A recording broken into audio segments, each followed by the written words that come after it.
We're going to get started as quick as we can. We have a bundle of energy on the show today. We are so excited to have the one and only Miss Darla DeGrande. Welcome to the show, Darla. Hi, Cody. Thank you so much for having me. Well, we're so excited to have you today. You know, I've had the opportunity to visit with you many times and to hear all the war stories over the years of how, you know, your entrepreneurialism has been incredible. Without further ado, everybody, I just want to introduce Darla is from the salon and day spa industry, and she was a superstar there. And she, what's interesting about this story is Darla started her business over 30 years ago, and you were young, you were in your young 20s when you started this, and built a very successful business over the next 19 years. And then you exited out of this industry in 2008. So this story is going to kind of go back in time a little bit.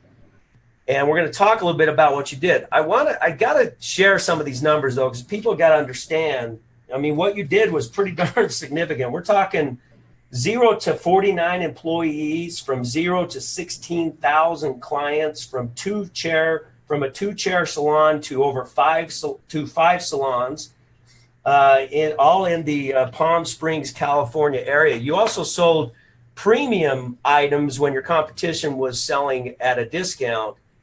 And again, you started this in your early 20s, and I got to tell you, I mean, that's pretty amazing, the accomplishments you did. You did things different. I mean, you did things different than your competition did. So without further ado, Darla, I'm going to have you just jump right in and talk to us about what did you do to build this enterprise of yours? Thank you so much, Cody, for having me. And I really hope that I can connect with the listeners out there, because I believe and I know for a fact that anybody can implement this type of marketing strategies into their businesses and be able to prosper and grow. And as a little girl, I had a dream. I wanted to have the largest, most expensive salon in town. And I was the first day spa to open in our area, not connected to a resort. And I was a big dreamer. I had big visions.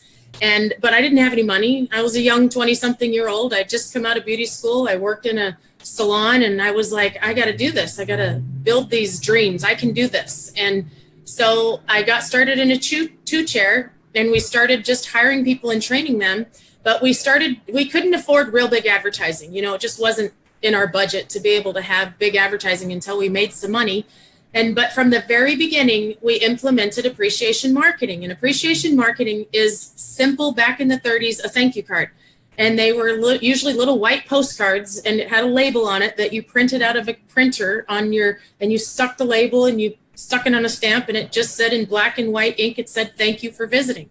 And we appreciate your business. And then we would run reports every month. And if they didn't come in that next month, we'd send them one that says, haven't seen you in a while.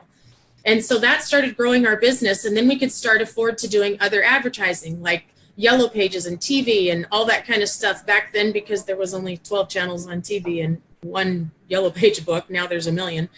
And we always tracked our numbers. And the number one most solid source of customer came from referrals, came from word of mouth, from people that were already coming to us. And so as a kid, I always studied the Guinness Book of World Records. I was always into that. I was like, I'm going to get in the Guinness Book of World Records. And so I remember when they wrote a story about this guy that was the number one salesman, and he was the number one salesman above all salesmen because he sent thank you cards. He hand wrote thank you cards every day to people of his business. So that's how I grew it from the core. And there's this one quote that I can prove that everybody in business should understand. The number one reason why a customer leaves your business is not because of service or price. And I proved it because our prices were the most expensive in town. We were always above everybody's price. And I was an instructor for the State Board of Cosmetology. My people didn't go to beauty school. I trained every single one of them. So we were frying hair every day, doing bad haircuts and making people cry at the most expensive price. But they stayed with us because we always sent them a thank you card and thanked them for being a part of our growth and for a part of our business. Always. Okay. So that's interesting. A couple of things that you said there. First of all, what amazes me is that you started really young. You were a young entrepreneur getting started, and you were doing things from the beginning very much differently than your competition, it sounds like. So what was your competition doing while you were doing these cards and things? Competition was running promotions and giving discounts and offering specials. And so I knew that I needed to do the opposite of what everybody else was doing, because I wanted to rise my prices and I wanted to grow my salons bigger and bigger and bigger. And so if you guys stop and think about it, why do you go somewhere? You don't go there because of the price. You go there because you're appreciated. And so I'm raising my prices. I started out beauty school, my haircuts for $20-something. When I retired, I was $100 for a bald man, Cody. If I cut your hair, it was $100. I'm not lying. I swear, God is my witness. And we specialized in highlights. So it was $500 to get your hair colored and highlight and a cut to be with me. And that was the most expensive around. But we were booked for weeks in advance, weeks out. You couldn't get an appointment with us. And that was because we knew how to make people feel important and appreciated by constantly thanking them and telling them how much we appreciate them. We even, as our salons grew, put mail rooms in our salons with these big, huge printing machines. And we would go through boxes of labels like this and print like you wouldn't believe cards of gratitude and appreciation and haven't seen you and happy birthdays. Okay, so you mentioned something, because one of the questions I was going to ask you is what, in your early 20s, getting started out, your competition, probably people been in the business a lot longer than you had, and they're doing it one way, and I don't know the proper way to say this, appropriate way to say this, but you had the guts to go do it a completely different way. And you mentioned that one of your inspirations was the Guinness Book of World Records, the story of Joe Girardis. I think you already mentioned that. It's amazing to me, and I think that this is really important for those who are listening, especially if you're a young entrepreneur. Personal development is huge. It's important, and you've always been a big advocate of that. Learn from those books. You learned from the Guinness Book of World Records. You learned Joe Girard's story, and he did what you implemented, and you had the faith that there came a point where you had to have faith in this. I mean, a lot of faith in this, because that was a big gamble to take when everybody was doing something else. Well, I knew that it worked because we had tracked it since the very beginning. We were already having positive results with it. Growing my salons up to having 49 hairdressers, the majority of my hairdressers or my employees, all of them, massage therapists, hairdressers, all kinds, receptionists, all kinds. They were young. They were like 15, 16, 17, 18, 19, 20, 21 years old. I mean, these were young kids because I was a school. And so we even would teach them how to shake hands and look people in the eye and say their name by their first name and to say, we appreciate you and thank you. We taught these core principles to them and followed it through with all the way out to paper. Yeah. And yeah. Excellent. So Darla, a lot of listeners are probably listening and saying, okay, well, this is cool and that's great. And it's interesting that you had these big printing machines in your office and you had employees that actually stuffed envelopes and sent postcards all day, all the time. And obviously it worked. We've already shared the numbers. So you got out in 2008. A lot of listeners are sitting there saying, well, gee, from 2008 to today, the entire world has changed. So how does this work today? Well, let me just say one other thing. It worked so well back then that it turned me into a salon consultant, and people used to pay me $30,000 to go into their salons and teach them how to implement this in their systems so they could raise their prices so they could become a high-end salon. That's how great this worked. And so now, fast forward, I run into your company and this system, and I haven't slept ever since then. My brain constantly goes crazy because of all the things you can do today that you couldn't do back then. And I'm like, man, if we would have had this back then, I could have been doing some just beyond things. Because we always said, I wish we could put a before and after picture on that card, but you couldn't do that back then. It didn't exist. The technology wasn't around. And so now today I actually have some samples of some things just to give people visual aids. And I just want to repeat this quote for all you business people out there that are listening. The number one reason why a customer will leave your business is not because of price or service. So stop lowering your prices. It's a perceived indifference that they think you don't care about them. And if you will just start showing gratitude, every time I see somebody make an Instagram post or a Facebook post bragging about their before and after pictures of the color that they did for a client, I go, oh my gosh, if you would take that one same single step that you're doing, you're taking a picture from your phone and you're posting it on Facebook. If you would take that picture from your phone and post it into this app and send it to them in the mail, you will change the entire dynamic of what you're creating with that gratitude. Okay, so now before you get into that, I want to touch on that because I think you said something real important.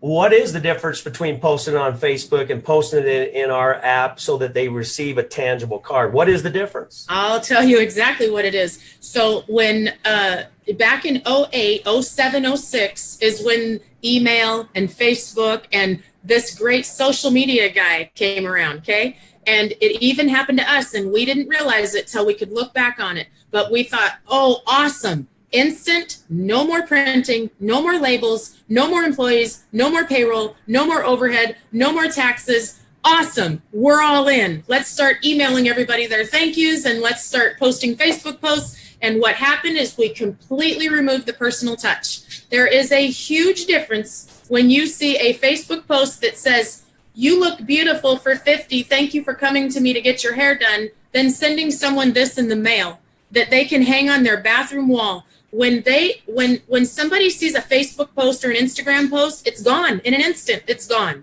When somebody gets this in the mail, when they open this up, it goes right to their heart. The biggest thing you got to do in business is get from someone's head to their heart. Okay, so when you'll never have someone call you on a Facebook post and say, oh my gosh, that Facebook post made me cry. I'm sitting here right here in tears. I've never had anything so nice done, you know. But you send somebody a card like this. This is one that I actually tore off because I've had it for so long and I wanted to keep it. I threw away the card, but I kept the picture. And I have tons of examples I can show, Cody, but I don't want to take up all the time. Well, that's amazing. Appreciation you can touch. I mean, I think that's absolutely important. Appreciation you can touch, and you proved it. You proved it in the olden days, and today you're consulting other companies with the systems that we have, and it's very, very exciting stuff. Now, one final question. I cannot imagine a salon person listening to you on this show and not wanting to get back with the person that shared this show with them and getting something set up, because we have systems to help you do this. However, as you know, there's going to be salon owners that are, you know, they're late adopters or whatever.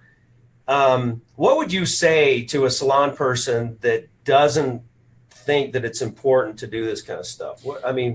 How would you get over that objection?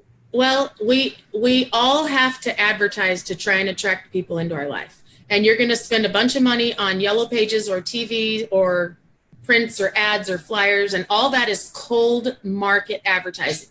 If you stop and think about any successful business on the planet, I don't care if it's a church, I don't care if it's an author, I don't care if it's Walmart or whatever, a restaurant, a salon, any business whatsoever, any person, thing, or place that is successful has a large network of people that are fans, supporters, customers, whatever. They're all people that believe in because they like and love the person that is the creator of it. Where did those people come from? They came from somebody else telling them or inviting them into or referring them. Where did those people come from? Someone else telling them or inviting them or referring them. They didn't come from a yellow page ad and a yellow page ad and a yellow page ad and a yellow page ad. So stop and think about that. Appreciation and referral marketing, you can eliminate every other type of marketing on the planet, and you will now attract people into your life through other people telling other people about you. It's just try it. Just try it for a month. Well, you proved it in your numbers. You built it years ago. You're consulting companies today and helping them turn their businesses around. Certainly people want to listen to what you have to say, because it does work, and the proof is in the printout. And when companies succeed, that's what it's all about. And we just want to applaud you, Darla, your passion and your desire to help companies be successful. And we really appreciate that about you. As we exit off today, any final words of wisdom that you can share with us? Go ahead. I would love to. Can I take 2 minutes? Go ahead. You bet. You guys, I just want to show you some samples of cards just so you can understand the power. Imagine if this was your little hair salon and you sent this as a thank you and you put the before and after picture of the person inside with a little message. This is just a picture from your phone with a message. I know this is not hair, but it gives you the idea. This is just business, plain and simple. Imagine a little girl coming in and getting their first haircut for her birthday, and you sent this picture to her. She's going to keep this card, and you're going to have her as a client for the rest of her life. She's going to show all of her friends these cards. Do things when somebody comes in as a wedding and gets their wedding done, and you're going to do the whole wedding ceremony, or maybe prom or graduation. You're already taking pictures that you're going to put on Instagram. Put them in a big card and send them pictures of their experience, of their moment, or put it on a calendar and let it stare in front of them for the whole year so that they're thinking of you for the whole year. These are so cheap, less than $2 from an app on your phone to their mailbox. You don't print it, stuff it, stamp it. You don't do anything. The company does it all for you. And to be able to do that for $2 when you're making a 150% return on the person, if you think about the haircut being $100 or even $50, it only costs you 33 cents to do the haircut with a squirt of shampoo, and you're sending a less than $2 card to someone for a memory like this, you're stellar. You stand out on the crowd. Or just say thank you. Or what if you see someone, this is my daughter doing my hair. How cute is that? This could be a hairdresser doing a customer's hair. Anyway, before and after pictures for permanent makeup. I can go on and on. Incredible stuff, Darla. Thank you so much. You know, next time we might have to do a 1-hour show so that you can spend a bunch more time talking about all these great golden nuggets you've shared today. So we appreciate you being on the show. You'll be interested to tune in next week, and all of you'd be interested to tune in next week. We have an internet marketer next week that we're going to interview. And my goodness, she's built a $50,000 a week business selling products over the internet, and she uses an offline system, our offline system, to follow up with people. So she does all of her business online, but uses Appreciation People Can Touch, our offline system, to actually implement and to grow her business. So stay tuned next week, next Wednesday, and we'll have that interview. And Darla, thank you again. Appreciate so much having you on here today. And take care, everybody. We'll see you next week.